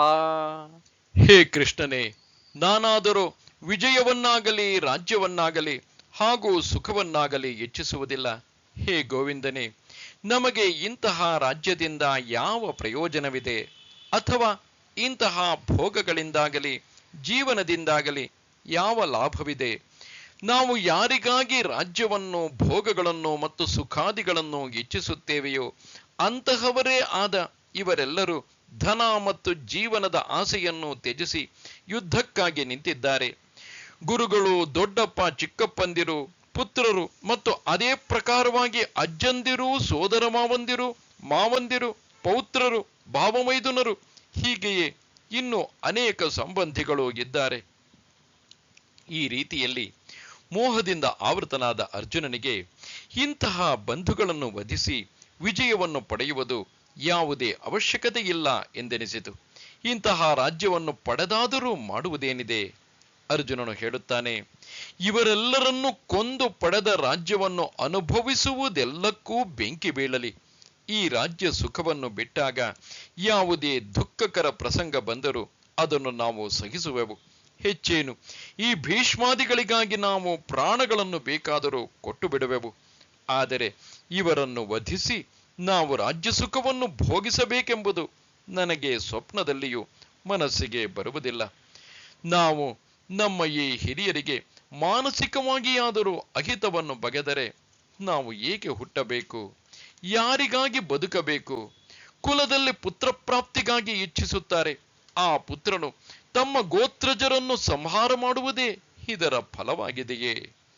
ಅವರ ವಿಷಯದಲ್ಲಿ ವಜ್ರದಂತೆ ಕಠೋರನಾಗಿರುವುದು ಮನಸ್ಸಿನಲ್ಲಾದರೂ ಹೀಗೆ ಯೋಚಿಸುವುದು. ಅದರ ಬದಲಿಗೆ ಅವರಿಗೆ ಕೈಲಾದಷ್ಟು ಒಳಿತನ್ನೇ ಮಾಡಬೇಕು. ನಾವು ಗಳಿಸಿದುದೆಲ್ಲವನ್ನು ಅವರೆಲ್ಲರೂ ಅನುಭವಿಸಬೇಕು. ಇಷ್ಟೇ ಅಲ್ಲ, ಅವರಿಗಾಗಿ ನಮ್ಮ ಜೀವಿತವನ್ನು ಅರ್ಪಿಸಬೇಕು. ನಾವು ಭೂಮಂಡಲದ ರಾಜರನ್ನು ಗೆದ್ದು ಅದರಿಂದ ತನ್ನ ಕುಲವನ್ನು ಸಂತೋಷಪಡಿಸಬೇಕು. ನಮ್ಮ ಕುಟುಂಬದವರಾದ ಅವರೇ ನಮ್ಮೊಡನೆ ಯುದ್ಧ ಮಾಡಲಿಕ್ಕಾಗಿ ತೊಡಗಿದ್ದಾರಲ್ಲ. ಕರ್ಮದ ಗತಿಯು ವಿಪರೀತವಾಗಿದೆಯಲ್ಲ. ಹೆಂಡತಿ, ಮಕ್ಕಳು, ಧನ ಇವೆಲ್ಲವನ್ನು ಬಿಟ್ಟು ಖಡ್ಗದ ಅಲುಗಿನ ಮೇಲೆ ತಮ್ಮ ಜೀವಗಳನ್ನು ಇರಿಸಿದ್ದಾರೆ. ಇಂತಹವರನ್ನು ನಾನು ಹೇಗೆ ಕೊಲ್ಲಲಿ? ಯಾರ ಮೇಲೆ ಶಸ್ತ್ರವನ್ನು ಧರಿಸಲಿ? ನಾನು ನಮ್ಮ ಆತ್ಮೀಯರನ್ನು ಹೇಗೆ ವಧಿಸಲಿ? ಇವರು ಯಾರೆಂದು ನಿನಗೆ ತಿಳಿಯದೆ? ಅಲ್ಲಿ ಭೀಷ್ಮ ದ್ರೋಣರನ್ನು ನೋಡು. ಅವರುಗಳು ನಮ್ಮ ಮೇಲೆ ಅಸಾಧಾರಣ ಅಸಂಖ್ಯ ಉಪಕಾರಗಳನ್ನು ಮಾಡಿರುವರು. ಇಲ್ಲಿ ಭಾವಮೈದರು, ಹೆಣ್ಣು ಕೊಟ್ಟ ಮಾವಂದಿರು, ಮಾವ ಮತ್ತು ಬಂಧುಗಳು, ಹಾಗೆಯೇ ಎಲ್ಲ ಮಕ್ಕಳು, ಮೊಮ್ಮಕ್ಕಳು, ಆಪ್ತರು ಇಲ್ಲಿದ್ದಾರಲ್ಲ. ನೋಡು, ಇವರೆಲ್ಲರೂ ನಮಗೆ ಬಹಳ ಹತ್ತಿರದಿಂದ ನೆಂಟರಾಗಿದ್ದಾರೆ. ಹಾಗಿರುವಾಗ ಇವರನ್ನು ಕೊಲ್ಲುವ ಮಾತು ಉಚ್ಚರಿಸಿದರೂ ಅದು ಪಾಪವೇ ಆಗಿದೆ. ಏತಾನ್ನ ಹಂತುಮಿಚ್ಛಾಮಿ ಘ್ನತೋಪಿ ಮಧುಸೂದನ ಅಪಿ ತ್ರೈಲೋಕ್ಯ ರಾಜ್ಯಸ್ಯ ಹೇತೋ ಕಿನ್ನು ಮಹೀಕೃತೆ. ಹೇ ಮಧುಸೂದನ, ನನ್ನನ್ನು ಕೊಂದರೂ ಅಥವಾ 3 ಲೋಕಗಳ ರಾಜ್ಯ ದೊರಕಿದರೂ ಸಹ ನಾನು ಇವರೆಲ್ಲರನ್ನು ಕೊಲ್ಲಲು ಇಚ್ಛಿಸುವುದಿಲ್ಲ. ಮತ್ತೆ ಭೂಮಂಡಲದ ರಾಜ್ಯಕ್ಕಾಗಿಯಾದರೂ ಹೇಳುವುದೇನಿದೆ? ಬದಲಿಗೆ ಇವರು ಬೇಕಾದ ಹಾಗೆ ಮಾಡಿದರು, ಅಂದರೆ ನಾನು ಅವರನ್ನು ಕೊಲ್ಲುವುದರ ಬದಲಿಗೆ ಇವರು ಬೇಕಾದ ಹಾಗೆ ಮಾಡಿದರು, ಅಥವಾ ನಮ್ಮನ್ನು ಇಲ್ಲೇ ಕೊಂದು ಹಾಕಿದರು, ನಾವು ಇವರನ್ನು ವಧಿಸುವುದನ್ನು ಮನಸ್ಸಿಗೂ ತರಬಾರದು. ತ್ರೈಭುವನದ ನಿಷ್ಕಂಟಕ ರಾಜ್ಯವೇ ದೊರಕಿದರೂ ಕೂಡ ಇಂತಹ ಅನುಚಿತವಾದ ಕಾರ್ಯವನ್ನು ನಾನು ಮಾಡಲಾರೆ. ಕೃಷ್ಣ, ಇಂದು ನಾವು ಇಲ್ಲಿ ಆಪ್ತರ ವಧೆಯಂತಹ ಘೋರ ಕೃತ್ಯವನ್ನು ಮಾಡಿದರೆ ಯಾರ ಮನಸ್ಸಿನಲ್ಲಿ ನಮ್ಮ ಕುರಿತು ಆದರವಿದ್ದೀತು? ಮತ್ತೆ ನಾವು ನಿನ್ನ ಮುಖವನ್ನಾದರೂ ಹೇಗೆ ನೋಡಲಿ ಹೇಳು? ನಿಹತ್ಯ ಧಾತ್ರ ರಾಷ್ಟ್ರಾನ್ನ ಕಾ ಪ್ರೀತಿ ಸ್ಯಾ ಜನಾರ್ದನ ಪಾಪಮೇವಾಶ್ರಯೇದಸ್ಮಾನ್ ಹತ್ಯೇತಾನಾತತಾಯಿನಃ. ಹೇ ಜನಾರ್ದನ, ಧೃತರಾಷ್ಟ್ರನ ಪುತ್ರರನ್ನು ಕೊಲ್ಲುವುದರಿಂದ ನಮಗೆ ಯಾವ ಸಂತೋಷ ಉಂಟಾಗುವುದು? ಈ ಆತತಾಯಿಗಳನ್ನು ಕೊಲ್ಲುವುದರಿಂದಲಾದರೂ ನಮಗೆ ಪಾಪವೇ ತಟ್ಟುವುದು. ಕುಟುಂಬದವರನ್ನು ವಧಿಸಿದರೆ ನಾನು ದೋಷಕ್ಕೆ ಗುರಿಯಾಗಿ ಆಯಾಸವಿಲ್ಲದೆ ದೊರಕಿದ ನಿನ್ನನ್ನು ನನ್ನ ಕೈಯಿಂದ ಕಳೆದುಕೊಳ್ಳಬೇಕಾದೀತು. ಕುಲಕ್ಷಯವನ್ನು ಮಾಡಿದರೆ ಅನಂತ ಪಾಪಗಳು ತಗುಲಿಕೊಂಡಾವು. ಅಂತಹ ಪ್ರಸಂಗದಲ್ಲಿ ನಿನ್ನನ್ನು ಯಾರು ಮತ್ತು ಎಲ್ಲಿ ಹುಡುಕುವುದು? ಉದ್ಯಾನದಲ್ಲಿ ಭಯಂಕರವಾದ ಬೆಂಕಿಯು ಹತ್ತಿಕೊಂಡಾಗ ಕೋಗಿಲೆಯು ಅಲ್ಲಿ ಒಂದು ಕ್ಷಣವೂ ಇರಲಾರದು. ಅಥವಾ ಸರೋವರವು ಕೆಸರಿನಿಂದ ತುಂಬಿ ಹೋದುದನ್ನು ನೋಡಿದ ಜಾತಕ ಪಕ್ಷಿಯು ಅಲ್ಲಿ ನಿಲ್ಲದೆ ಅದನ್ನು ತಿರಸ್ಕರಿಸಿ ಹೊರಟು ಹೋಗುತ್ತದೆ. ಹಾಗೆಯೇ ದೇವ, ನನ್ನ ಪುಣ್ಯಗಳು ಲೇಷ ಮಾತ್ರವೂ ಇಲ್ಲವಾದಾಗ ನೀನು ನನ್ನನ್ನು ಮಾಯೆಯಲ್ಲಿ ತೊಡಗಿಸಿ ನನ್ನಿಂದ ದೂರವಾಗಿ ಬಿಡುವೆ. ತಸ್ಮಾನ್ನಾರ್ಹಾ ವಯಂ ಹಂತುಂ ಧಾತ್ರ ರಾಷ್ಟ್ರಾನ್ ಸ್ವಬಾಂಧವಾಂ ಸ್ವಜನಂ ಹಿ ಕಥಂ ಹತ್ವಾ ಸುಖಿನಃ ಸ್ಯಾಮ ಮಾಧವ. ಆದುದರಿಂದ ಹೇ ಮಾಧವನೇ, ನಮ್ಮ ಬಾಂಧವರೇ ಆದ ಧೃತರಾಷ್ಟ್ರನ ಮಕ್ಕಳನ್ನು ಕೊಲ್ಲುವುದು ನಮಗೆ ಯೋಗ್ಯವಲ್ಲ. ಏಕೆಂದರೆ ನಮ್ಮದೇ ಆದ ಕುಟುಂಬವನ್ನು ಕೊಂದು ನಾವು ಹೇಗೆ ಸುಖಿಗಳಾಗುವೆವು? ಆದ್ದರಿಂದ ನಾನು ಇದನ್ನು ಮಾಡಲಾರೆ. ಈ ಯುದ್ಧದಲ್ಲಿ ಶಸ್ತ್ರಗಳನ್ನು ಧರಿಸಲಾರೆ. ಈ ಯುದ್ಧವು ಅನೇಕ ಪ್ರಕಾರದಿಂದ ನಿಂದ್ಯವಾಗಿ ಕಾಣುತ್ತದೆ. ಕೃಷ್ಣ, ನಿನ್ನಿಂದ ನಮಗೆ ವಿಯೋಗ ಉಂಟಾದರೆ ಮತ್ತೆ ನಮ್ಮ ಮಹತ್ವ ಏನು ಉಳಿದೀತು? ನೀನಿಲ್ಲದ ದುಃಖದಿಂದ ನಮ್ಮ ಹೃದಯಗಳು ವಿದೀರ್ಣವಾಗಿ ಹೋಗುವವು. ಆದುದರಿಂದ ದೇವ, ಈ ಕೌರವರನ್ನು ವಧಿಸಬೇಕು ಹಾಗೂ ಮತ್ತೆ ನಾವು ರಾಜ್ಯವನ್ನು ಅನುಭವಿಸಬೇಕು. ಇಂತಹ ನಡೆಯಲಾರದ ವಿಷಯಗಳ ಹೆಸರೆತ್ತಬೇಡ. ಹೀಗೆ ಅರ್ಜುನನು ಹೇಳುತ್ತಾನೆ. ಯದ್ಯಪ್ಯೇತೇನ ಪಶ್ಯಂತಿ ಲೋಭೋಪಹತ ಚೇತಸಃ ಕುಲಕ್ಷಯಕೃತಂ ದೋಷಂ ಮಿತ್ರದ್ರೋಹೇ ಚ ಪಾತಕಂ ಕಥಂ ನ ಜ್ಞೇಯಮಸ್ಮಾಭಿಃ ಪಾಪಾದಸ್ಮಾನ್ನಿವರ್ತಿತುಂ ಕುಲಕ್ಷಯಕೃತಂ ದೋಷಂ ಪ್ರಪಶ್ಯದ್ಭಿರ್ಜನಾರ್ದನ. ಒಂದು ವೇಳೆ ಲೋಭದಿಂದ ಭ್ರಷ್ಟಚಿತ್ತರಾದ ಈ ಜನರು ಕುಲಕ್ಷಯದಿಂದ ಉತ್ಪನ್ನವಾಗುವ ದೋಷವನ್ನು ಮತ್ತು ಮಿತ್ರದ್ರೋಹ ಮಾಡುವುದರಲ್ಲಿ ಪಾಪವನ್ನು ನೋಡುವುದಿಲ್ಲವಾದರೂ, ಹೇ ಜನಾರ್ದನನೇ, ಕುಲದ ನಾಶದಿಂದ ಉತ್ಪನ್ನವಾಗುವ ದೋಷವನ್ನು ತಿಳಿದಿರುವ ನಾವುಗಳು ಈ ಪಾಪದಿಂದ ಹಿಂಜರಿಯಲು ಏಕೆ ವಿಚಾರ ಮಾಡಬಾರದು? ಈ ಕೌರವರು ಮಾನ ಮದದಿಂದ ಉನ್ಮತ್ತರಾಗಿ ಯುದ್ಧ ಮಾಡಲು ಬಂದಿರುವರಾದರೂ ನಾವು ನಮ್ಮ ಹಿತವನ್ನು ನೋಡಬೇಡವೇ? ನಮ್ಮ ಬಂಧುಗಳನ್ನು ನಾವೇ ಕೊಲ್ಲುವುದು ಇದು ಹೇಗಾಗಬಲ್ಲದು? ಯಾರಾದರೂ ತಿಳಿದು ತಿಳಿದು ಕಾಲಕೂಟ ವಿಷವನ್ನು ಸೇವಿಸಿಯಾರೆ? ದಾರಿಯಲ್ಲಿ ನಡೆಯುವಾಗ ಅಕಸ್ಮಾತ್ತಾಗಿ ಸಿಂಹವು ಎದಿರಾದರೆ ಅದನ್ನು ತಪ್ಪಿಸಿ ಮುಂದೆ ಹೋಗುವುದೇ ಶ್ರೇಯಸ್ಕರವಲ್ಲವೇ? ದೇವ, ಇದ್ದ ಪ್ರಕಾಶವನ್ನು ಬಿಟ್ಟು ಬೇಕೆಂತಲೇ ಕತ್ತಲೆಯ ಕೋಣೆಯಲ್ಲಿ ಕುಳಿತುಕೊಳ್ಳುವುದರಲ್ಲಿ ಯಾವ ಲಾಭವಿದೆ ಹೇಳು? ಅಥವಾ ಮುಂದುಗಡೆ ಬೆಂಕಿಯು ಉರಿಯುತ್ತಿರುವುದನ್ನು ನೋಡಿ ನಾವು ಅದರಿಂದ ದೂರ ಸರಿಯದಿದ್ದರೆ ಅದು ಒಂದು ಕ್ಷಣದಲ್ಲಿ ನಮ್ಮ ಸುತ್ತಲೂ ಹರಡಿ ನಮ್ಮನ್ನು ಸುಟ್ಟು ಬಿಟ್ಟೀತು. ಹಾಗೆಯೇ ಈ ದೋಷಗಳು ನಮಗೆ ಪ್ರತ್ಯಕ್ಷವಾಗಿ ಅಂಟಿಕೊಳ್ಳಲು ಹವಣಿಸುತ್ತವೆ ಎಂದು ತಿಳಿದ ಮೇಲೆಯೂ ನಾವು ಇಂತಹ ಕಾರ್ಯವನ್ನು ಮಾಡಲು ಹೀಗೆ ಪ್ರವೃತ್ತರಾಗುವುದು. ದೇವ, ಈ ಪಾತಕವು ಎಷ್ಟು ದೊಡ್ಡದೆಂದು ನಾನು ನಿನಗೆ ಹೇಳುತ್ತೇನೆ ಎಂದು ಅರ್ಜುನನು ಶ್ರೀಕೃಷ್ಣನಲ್ಲಿ ಹೇಳಿದನು. ಕುಲಕ್ಷಯೇ ಪ್ರಣಶ್ಯಂತಿ ಕುಲಧರ್ಮಾ ಸನಾತನಾಃ ಧರ್ಮೇ ನಷ್ಟೇ ಕುಲಂ ಕೃತ್ಸ್ನಂ ಅಧರ್ಮೋಭಿಭವತ್ಯುತ. ಕುಲದ ನಾಶದಿಂದ ಸನಾತನವಾದ ಕುಲಧರ್ಮಗಳು ನಷ್ಟವಾಗುತ್ತವೆ. ಧರ್ಮವು ನಾಶವಾದ ನಂತರ ಸಂಪೂರ್ಣ ಕುಲದಲ್ಲಿ ಪಾಪವು ಕೂಡ ಬಹಳವಾಗಿ ಆವರಿಸಿಕೊಳ್ಳುತ್ತದೆ. ಕಟ್ಟಿಗೆಯನ್ನು ಒಂದಕ್ಕೊಂದು ತೀಡಿದಾಗ ಅದರಿಂದ ಬೆಂಕಿ ಉಂಟಾಗಿ ಅದು ಪ್ರಜ್ವಲಿಸಿ ಎಲ್ಲ ಕಟ್ಟಿಗೆಯನ್ನೂ ಸುಟ್ಟು ಬಿಡುವಂತೆಯೇ ಕುಲದವರು ಮತ್ಸರದಿಂದ ಪರಸ್ಪರ ಕೊಂದುಕೊಂಡರೆ ಆ ಭಯಂಕರ ಮಹಾದೋಷದಿಂದ ಸಂಪೂರ್ಣ ಕುಲವೇ ಕ್ಷಯವಾಗಿ ಹೋದೀತು. ಅದಕ್ಕಾಗಿ ಈ ಕುಲಕ್ಷಯದ ಪಾಪದಿಂದ ಕುಲಧರ್ಮಗಳು ಲುಪ್ತವಾಗಿ ಆ ಕುಲದಲ್ಲಿ ಅಧರ್ಮವೇ ಪ್ರವೇಶಿಸುತ್ತದೆ. ಅಧರ್ಮಾಭಿಭವಾತ್ ಕೃಷ್ಣ ಪ್ರದುಷ್ಯಂತಿ ಕುಲಸ್ತ್ರಿಯಃ ಸ್ತ್ರೀಷು ದುಷ್ಟಾಸು ವಾರ್ಷ್ಣೇಯ ಜಾಯತೆ ವರ್ಣಸಂಕರಃ. ಹೇ ಕೃಷ್ಣ, ಪಾಪವು ಅಧಿಕವಾಗಿ ಬೆಳೆಯುವುದರಿಂದ ಕುಲದ ಸ್ತ್ರೀಯರು ಅತ್ಯಂತ ದೂಷಿತರಾಗಿ ಬಿಡುತ್ತಾರೆ. ಮತ್ತು ವಾರ್ಷ್ಣೇಯನೇ, ಸ್ತ್ರೀಯರು ದೂಷಿತರಾದ ಬಳಿಕ ವರ್ಣಸಾಂಕರ್ಯವೂ ಉಂಟಾಗುತ್ತದೆ. ಹೀಗಾದಾಗ ಮತ್ತೆ ಸಾರಾಸಾರ ವಿಚಾರ, ಯೋಗ್ಯ ಅಯೋಗ್ಯ ಆಚರಣೆ, ಕರ್ತವ್ಯ ಅಕರ್ತವ್ಯ ಮುಂತಾದವುಗಳು ನಾಶವಾಗುತ್ತವೆ. ಇದ್ದ ದೀಪವನ್ನು ಆರಿಸಿ ಕತ್ತಲೆಯಲ್ಲಿ ಓಡಾಡುವಾಗ ಮನುಷ್ಯನು ಸಹಜವಾಗಿ ಸರಿಯಾದ ಜಾಗದಲ್ಲಿಯೂ ಎಡಗುವಂತೆ ಕುಲವು ಕ್ಷಯವಾದಾಗ ಸನಾತನವಾದ ಕುಲಧರ್ಮವು ಇಲ್ಲವಾಗುತ್ತದೆ. ಮತ್ತೆ ಆ ಕುಲದಲ್ಲಿ ಪಾಪವಲ್ಲದೆ ಬೇರೆ ಏನು ಉಳಿಯುವುದು? ಆ ಸಮಯದಲ್ಲಿ ಮನಸ್ಸು ಇಂದ್ರಿಯಗಳ ನಿಗ್ರಹವೂ ಆಗುವುದಿಲ್ಲ.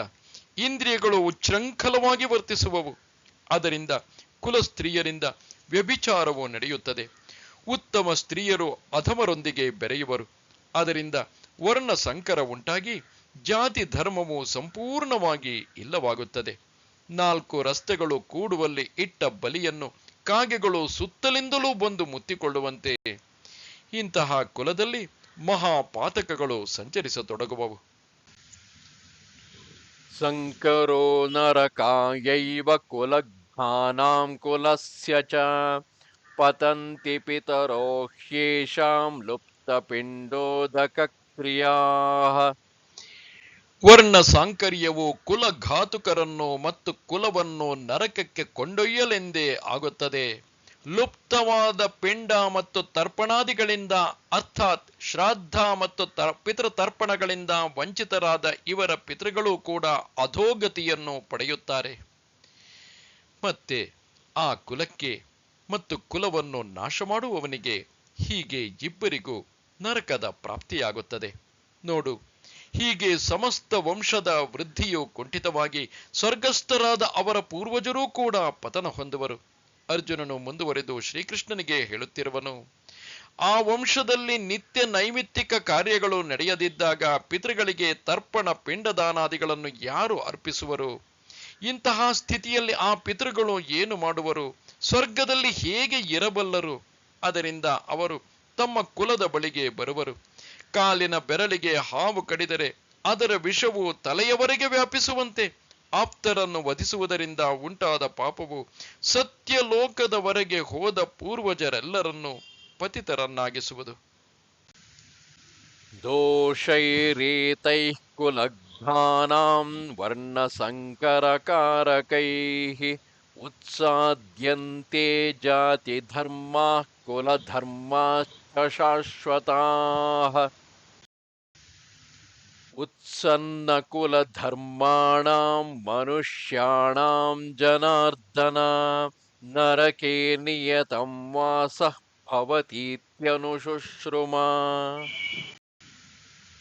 ಅಹೋ ಬತ ಮಹತ್ಪಾಪಂ ಕರ್ತುಂ ವ್ಯವಸಿತಾ ವಯಂ ಯದ್ರಾಜ್ಯಸುಖಲೋಭೇನ ಹಂತುಂ ಸ್ವಜನಮುದ್ಯತಾಃ. ಈ ವರ್ಣ ಸಂಕರಕಾರಕವಾದ ದೋಷಗಳಿಂದ ಕುಲಘಾತುಕರ ಸನಾತನವಾದ ಕುಲ ಧರ್ಮಗಳು ಮತ್ತು ಜಾತಿ ಧರ್ಮಗಳು ನಾಶವಾಗಿ ಬಿಡುತ್ತವೆ. ಹೇ ಜನಾರ್ದನನೇ, ಯಾರ ಕುಲಧರ್ಮಗಳು ನಾಶವಾಗಿವೆಯೋ ಅಂತಹ ಮನುಷ್ಯರು ಅನಿಶ್ಚಿತ ಕಾಲದವರೆಗೆ ನರಕದಲ್ಲಿ ವಾಸಿಸುತ್ತಾರೆಂದು ನಾವು ಕೇಳುತ್ತಾ ಬಂದಿದ್ದೇವೆ. ಅಯ್ಯೋ ಕಷ್ಟವೇ! ಬುದ್ಧಿವಂತರಾಗಿದ್ದೂ ಸಹ ನಾವುಗಳು ಮಹತ್ತಾದ ಪಾಪವನ್ನು ಮಾಡಲು ಸಿದ್ಧರಾಗಿದ್ದೇವಲ್ಲ. ರಾಜ್ಯ ಮತ್ತು ಸುಖದ ಲೋಭದಿಂದ ಸ್ವಜನರನ್ನು ಕೊಲ್ಲುವುದಕ್ಕೆ ತೊಡಗಿದ್ದೇವಲ್ಲ. ಅರ್ಜುನನು ಕೃಷ್ಣನನ್ನು ಕುರಿತು ಹೇಳುತ್ತಿರುವನು, ದೇವ, ಇಲ್ಲಿ ಇನ್ನೊಂದು ಮಹಾಪಾತಕವು ಘಟಿಸುವುದು. ಅಂತಹ ಪತಿತರ ಸಂಸರ್ಗ ದೋಷದಿಂದ ಲೋಕಾಚಾರಗಳು ಇಲ್ಲವಾಗುತ್ತವೆ. ದುರ್ದೈವದಿಂದ ತನ್ನ ಮನೆಗೆ ಬೆಂಕಿ ಬಿದ್ದರೆ ಆ ಉರಿಯುವ ಅಗ್ನಿಯು ಅಕ್ಕಪಕ್ಕದ ಮನೆಗಳನ್ನು ಸುಟ್ಟು ಬಿಡುತ್ತದೆ.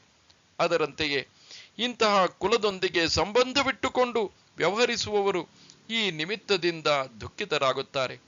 ಅರ್ಜುನನು ಹೇಳುತ್ತಾನೆ, ದೇವ, ಹೀಗೆ ಆ ಕುಲದಲ್ಲಿ ಅನೇಕ ವಿಧದ ದೋಷಗಳು ನಡೆದು ಹೋದರೆ ಆ ಕುಲವು ಭಯಂಕರವಾದ ನರಕವನ್ನು ಅನುಭವಿಸಬೇಕಾಗುತ್ತದೆ. ನರಕದಲ್ಲಿ ಬಿದ್ದ ಬಳಿಕ ಕಲ್ಪಾಂತ್ಯದಲ್ಲಿಯೂ ಅವನ ಬಿಡುಗಡೆ ಆಗುವುದಿಲ್ಲ. ಕುಲಕ್ಷಯದಿಂದ ಇಂತಹ ಅಧೋಗತಿ ಉಂಟಾಗುತ್ತದೆ ಎಂದು ಅರ್ಜುನನು ಹೇಳುತ್ತಾನೆ.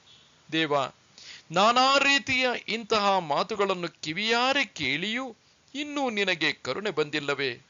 ನೀನು ನಿನ್ನ ಹೃದಯವನ್ನು ವಜ್ರದಂತೆ ಕಠೋರವಾಗಿಸಿರುವೆಯಾ? ಹೇಳು. ಕ್ಷಣಭಂಗುರವಾದ ಶರೀರಕ್ಕಾಗಿ ತಾನೇ ರಾಜ್ಯ ಸುಖವನ್ನು ಇಚ್ಛಿಸುವುದು. ಇದನ್ನು ತಿಳಿದಿದ್ದರೂ ಇಂತಹ ಮಹಾಪಾಪಗಳನ್ನು ತ್ಯಜಿಸಬಾರದೆ? ಅವರ ಕಡೆಯ ಹಿರಿಯರನ್ನು ಕೊಲ್ಲುವ ಉದ್ದೇಶದಿಂದ ನಾವು ಅವರನ್ನು ನೋಡುವುದೂ ಕೂಡ ನಮ್ಮಿಂದ ನಡೆದ ಪಾಪವಲ್ಲವೇ? ಹೇಳು ನೋಡೋಣ. ಯದಿ ಮಾಮ ಪ್ರತೀಕಾರಂ ಅಶಸ್ತ್ರಂ ಶಸ್ತ್ರಪಾಣಯಃ ಛಾತ್ರ ರಾಷ್ಟ್ರಾರಣೇ ಹನ್ಯುಃ ತನ್ಮೇ ಕ್ಷೇಮತರಂ ಭವೇತ್. ಒಂದು ವೇಳೆ ಶಸ್ತ್ರರಹಿತನು ಹಾಗೂ ಎದುರಿಸದೇ ಇರುವ ನನ್ನನ್ನು ಶಸ್ತ್ರಗಳನ್ನು ಕೈಯಲ್ಲಿ ಹಿಡಿದಿರುವ ಧೃತರಾಷ್ಟ್ರನ ಪುತ್ರರು ಯುದ್ಧದಲ್ಲಿ ಕೊಂದು ಹಾಕಿದರು, ಆ ಕೊಲ್ಲುವಿಕೆಯೂ ಸಹ ನನಗೆ ಹೆಚ್ಚು ಶ್ರೇಯಸ್ಕರವಾದೀತು. ಇನ್ನಾದರೂ ಜೀವಿಸಿ ಇರುವುದಕ್ಕಿಂತ ನಮ್ಮ ಶಸ್ತ್ರಾಸ್ತ್ರಗಳನ್ನು ಎಸೆದು ಬಿಟ್ಟು ಶತ್ರುಗಳು ಪ್ರಯೋಗಿಸುವ ಬಾಣಗಳನ್ನು ಸಗಿಸುವುದೇ ಉತ್ತಮವಲ್ಲವೇ? ಹೀಗೆ ಮಾಡುವುದರಿಂದ ನಾನು ಸತ್ತು ಹೋದರೂ ಒಳ್ಳೆಯದೇ. ಆದರೆ ಇವರನ್ನು ವಧಿಸಿ ಪಾಪವನ್ನು ಗಳಿಸುವುದರಲ್ಲಿ ನನಗೆ ಇಚ್ಛೆಯಿಲ್ಲ. ಹೀಗೆ ಅರ್ಜುನನು ತನ್ನ ಸಮಸ್ತ ಕುಲವನ್ನು ನೋಡಿ ಇವರನ್ನು ಕೊಂದು ರಾಜ್ಯವನ್ನು ಗಳಿಸುವುದೆಂದರೆ ಕೇವಲ ನರಕವನ್ನು ಪಡೆಯುವುದೇ ಆಗಿದೆ ಎಂದು ಹೇಳುತ್ತಾನೆ. ಸಂಜಯ ಉವಾಚ ಏವಮುಕ್ತ್ವಾರ್ಜುನಃ ಸಂಖ್ಯೇ ರಥೋಪಸ್ಥ ಉಪಾವಿಶತ್ ವಿಸೃಜ್ಯ ಸಶರಂ ಚಾಪಂ ಶೋಕ ಸಂವಿಘ್ನಮಾನಸಃ. ಸಂಜಯನು ಹೇಳಿದನು, ರಣಭೂಮಿಯಲ್ಲಿ ಶೋಕದಿಂದ ಉದ್ವಿಗ್ನ ಮನಸ್ಸುಳ್ಳವನಾದ ಅರ್ಜುನನು ಈ ಪ್ರಕಾರವಾಗಿ ಹೇಳಿ ಬಾಣ ಸಹಿತ ಧನುಸ್ಸನ್ನು ತ್ಯಾಗ ಮಾಡಿ ರಥದ ಹಿಂಭಾಗದಲ್ಲಿ ಕುಳಿತು ಬಿಟ್ಟನು. ಸಂಜಯನು ಧೃತರಾಷ್ಟ್ರನನ್ನು ಕುರಿತು ಹೇಳುತ್ತಿದ್ದಾನೆ. ಧೃತರಾಷ್ಟ್ರನೇ, ಕೇಳು, ಸಮರಾಂಗಣದಲ್ಲಿ ಅರ್ಜುನನು ಹೀಗೆ ಹೇಳಿದನು. ಮತ್ತೆ ಅವನು ಉದ್ವಿಗ್ನನಾಗಿ ದುಃಖ ಶೋಕವನ್ನು ತಡೆದುಕೊಳ್ಳಲಾರದೆ ರಥದಿಂದ ಕೆಳಗೆ ಧುಮುಕಿದನು. ಪದಚ್ಯುತನಾದ ರಾಜಕುಮಾರನು ನಿಸ್ತೇಜನಾಗುವಂತೆ, ರಾಹುಗ್ರಸ್ತನಾದ ಸೂರ್ಯನು ಪ್ರಭಾಹೀನನಾಗುವಂತೆ, ಹಾಗೆಯೇ ಮಹಾಸಿದ್ಧಿಗಳ ಮೋಹದಲ್ಲಿ ಬಿದ್ದಿರುವ ತಪಸ್ವಿಯು ಭ್ರಮಿತನಾಗಿ ಅಷ್ಟಸಿದ್ಧಿಗಳ ಕಾಮನೆಯು ಅಂತಃಕರಣವನ್ನು ವ್ಯಾಪಿಸಿ ದೀನನಾಗುವಂತೆಯೇ ಆ ಧನುರ್ಧಾರಿ ಅರ್ಜುನನು ರಥದಿಂದ ಇಳಿದಾಗ ದುಃಖದಿಂದ ಅತ್ಯಂತ ವ್ಯಾಕುಲನಾಗಿ ಕಂಡುಬಂದನು. ಮತ್ತೆ ಅವನು ಧನುರ್ಬಾಣಗಳನ್ನು ಎಸೆದು ಬಿಟ್ಟನು. ಅವನ ಕಣ್ಣುಗಳಿಂದ ಕಣ್ಣೀರ ಧಾರೆ ಹರಿಯತೊಡಗಿತು. ಆಗ ಸಂಜಯನು ಹೇಳುತ್ತಿರುವನು, ಮಹಾರಾಜ, ಬಳಿಕ ಏನು ನಡೆಯಿತು ಎಂಬುದನ್ನು ಕೇಳು. ಇನ್ನು ಮುಂದೆ ಅರ್ಜುನನು ದುಃಖಿತನಾಗಿರುವುದನ್ನು ಕಂಡು ವೈಕುಂಠನಾಥನಾದ ಶ್ರೀಕೃಷ್ಣನು ಅವನಿಗೆ ಯಾವ ರೀತಿಯಿಂದ ತತ್ವಜ್ಞಾನವನ್ನು ನಿರೂಪಿಸಿದನು, ಇದನ್ನು ಮುಂದೆ ಬರುವ ವಿಸ್ತಾರವಾದ ಕಥೆಯನ್ನು ಉತ್ಸುಕತೆಯಿಂದ ಕೇಳು. ಹೀಗೆ ನಿವೃತ್ತಿನಾಥರ ದಾಸರಾದ ಜ್ಞಾನೇಶ್ವರರು ನುಡಿಯುತ್ತಾರೆ. ಓಂ ತತ್ಸದಿತಿ ಶ್ರೀಮದ್ಭಗವದ್ಗೀತಾಸು ಉಪನಿಷತ್ಸು ಬ್ರಹ್ಮವಿದ್ಯಾಯಾಂ ಯೋಗಶಾಸ್ತ್ರೇ ಶ್ರೀಕೃಷ್ಣಾರ್ಜುನ ಸಂವಾದೇ ಅರ್ಜುನ ವಿಷಾದಯೋಗೋ ನಾಮ ಪ್ರಥಮೋಧ್ಯಾಯಃ. ಶ್ರೀ ಜ್ಞಾನದೇವರಿಂದ ರಚಿತವಾದ ಭಾವಾರ್ಥ ದೀಪಿಕೆಯಲ್ಲಿ ಮೊದಲನೆಯ ಅಧ್ಯಾಯವು ಮುಗಿಯಿತು. ನಮಸ್ತೆ ಶಾರದೆ ದೇವಿ ಕಾಶ್ಮೀರ ಪುರವಾಸಿನಿ ತ್ವಾಮಹಂ ಪ್ರಾರ್ಥಯೇ ನಿತ್ಯಂ ವಿದ್ಯಾದಾನಂಚ ದೇಹಿಮೆ. ನಮಸ್ಕಾರ.